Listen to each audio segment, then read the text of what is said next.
Le añadimos grasa del chorizo, de lo que se ha frito para meter en la olla, y esto hay que amasarlo ahora y sobarlo a mano. ¿Por qué es diferente el de Ávila al de Salamanca? El de Ávila partimos de una masa de pan, a la que le añadimos grasa. En Salamanca le echan huevo a la masa, le echan leche, le echan más ingredientes. ¿Qué le vamos a meter dentro? Pues dentro los mejores embutidos de la tierra. Chorizo, lomo... Nosotros lo metemos crudo porque así suelta todo el jugo dentro de la masa. Normalmente el que lleva panceta va así sin decorar. Ajá. Y el que lleva huevo le ponemos una decoración por encima para... Unas tiritas o unas letras. Y se barniza de alguna manera. Y se le da huevo. Un pan para Xanove y otro para mano. Muchísimas gracias. Muchísimas gracias, don Rafael. Y para que sepáis lo que es pan. Me llamo Rafael Hernández, soy panadero desde que tenía 7 años. Yo también soy Rafael Hernández, hijo, y llevo desde los 14 o 15 años trabajando con mi padre en la panadería. Yo soy un gran amante de mi pueblo y siempre he querido que el pan, los hornazos, los productos típicos pues se conocieran en el resto de España. Yo he vuelto un poco a mis orígenes con mi padre y con mi familia a recordar cómo se hacen los hornazos para que todo el mundo que lo vea pues pueda hacerlos en su casa. Ahora ya más moderno, porque como hay tanta maquinaria y se hace todo ya más rápido, pero antiguamente pues a las 4 de la mañana había que estar ya masando con el puño. Hombre, el pan es el alimento más básico y el mejor alimento yo creo que hay, ¿no? Entonces, aparte de la panadería de mi padre en este pueblo, que somos 350 personas, hay otras 3 panaderías más.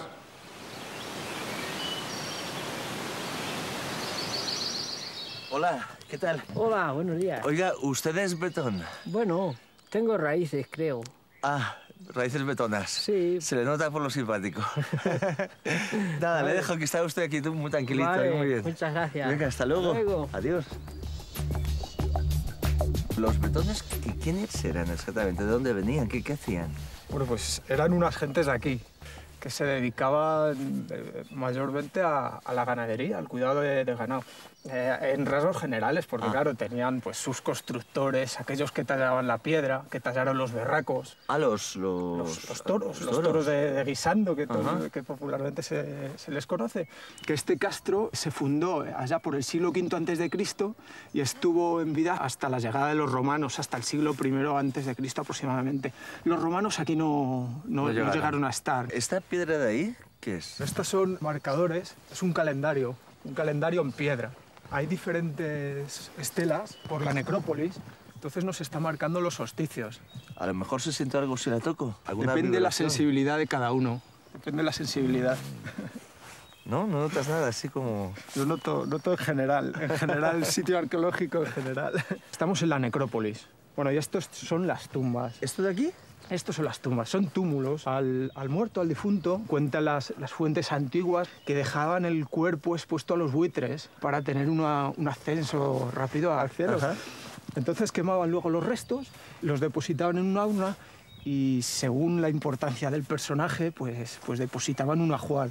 Hay ajuares magníficos en esta necrópolis. Vale, entonces eran místicos, eran ganaderos, pero también guerreros, porque me han dicho que si llegaban tarde a una reunión les mataban. ¿Es verdad? Nos ha llegado una imagen a través de las fuentes antiguas de que eran grandes guerreros. Gente normal con su carácter, que a veces es un poco fuerte, de vez en cuando. Carácter serrano, el frío. Eso. Me llamo Juan Pablo López García y soy arqueólogo de la institución Gran Duque de Alba. Estamos aquí desde las 8 hasta por la tarde, pues haciendo labores de registro, condicionando el castro para la visita.